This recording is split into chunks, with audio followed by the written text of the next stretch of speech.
가도 되나요?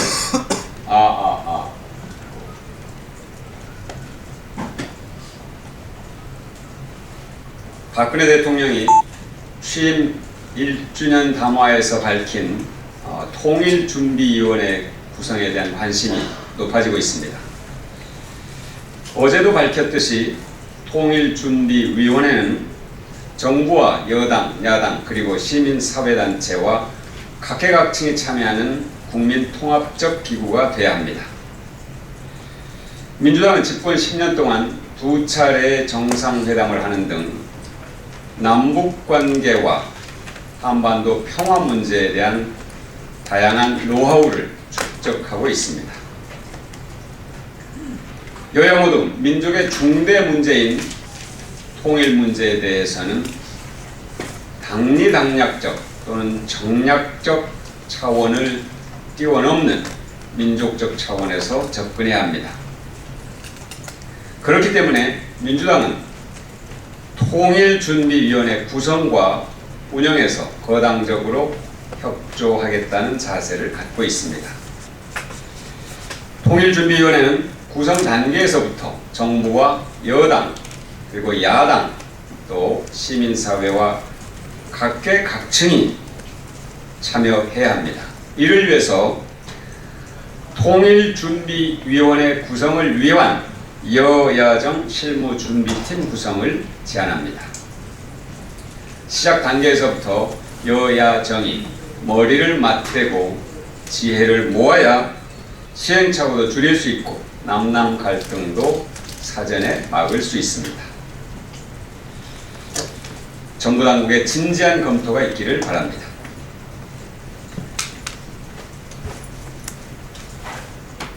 박근혜 정권은 출범 1년도 안 돼서, 물론 어저께 날짜로 출범 1년이 됐습니다만, 출범 1년이 훨씬 되기 전부터 기초라는 단어가 들어가는 말 그대로 기초적인 매우 중요한 공약 2개를 무너뜨렸습니다. 하나는 기초선거 정당공천 폐지 공약이고, 하나는 기초연금 공약입니다. 하나는 정치개혁의 기초이고 또 다른 하나는 어르신 복지 기초입니다. 김한길 대표는 오늘 오전 최고위원회의에서 기초선거 정당공천 폐지 공약에 대한 박근혜 대통령의 입장 표명을 다시 한번 요청했습니다. 제1야당 대표가 그동안 기초선거 정당공천제 폐지에 대한 약속을 지킬 것인지 아닌지, 약속을 지키지 못한다면 그 이유는 무엇인지 입장을 밝힐 것을 여러 차례 요구해 왔습니다. 그런데도 불구하고 어제 취임 1주년 담화에서 이에 대한 단 한마디의 언급도 없었다는 것은 국민 모독입니다. 박근혜 대통령에게 야당과 국민에 대한 최소한의 예의가 있었다면 이럴 수 있었을까 하는 생각이 들 만큼 불통과 독선의 극치를 보여줬습니다. 이 오만함은 국민통합적 국정운영 자세도 아니고 책임 있는 지도자의 모습도 결코 아닙니다. 김한길 대표가 숙고를 거듭한 끝에 다시 강조한 입장 표명 여부를 결코 가볍게 여기지 않기 바랍니다. 박근혜 대통령은 대선 후보 때는 65살 어르신 모두에게 20만 원씩 드리겠다고 약속하고는 대통령에 당선된 뒤에는 국민연금과 연계해서 65살 이상 어르신 70%에게 10만 원에서 20만 원까지 차등해서 연금을 지급하겠다고 말을 바꿨습니다. 민주당은 65살 이상 어르신 모두에게 20만 원씩 드릴 수 없다면 70%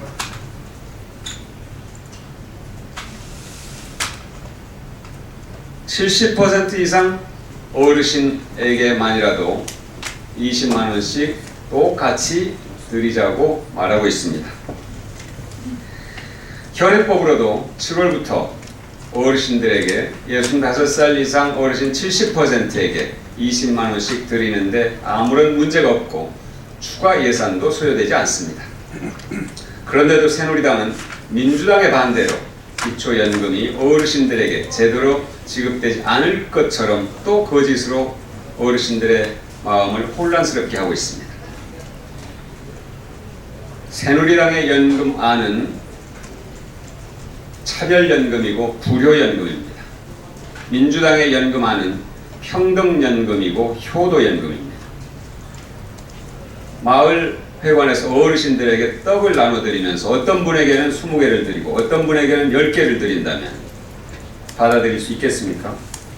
더더군다나 그 떡을 만들기 위해서 꾸준하게 쌀을 제공해온 어른들에게 더 떡을 적게 준다면 과연 그것이 합당한 방식이겠습니까? 이처럼 새누리당의 기초연금 수정안은 불평등연금, 차별연금, 불만연금, 불난연금입니다. 민주당은 결코 새누리당의 차별연금과 불효연금을 받아들일 수 없습니다. 박근혜 정부와 새누리당은 민주당의 평등연금과 효도연금을 받아들여야 할 것입니다. 이상입니다.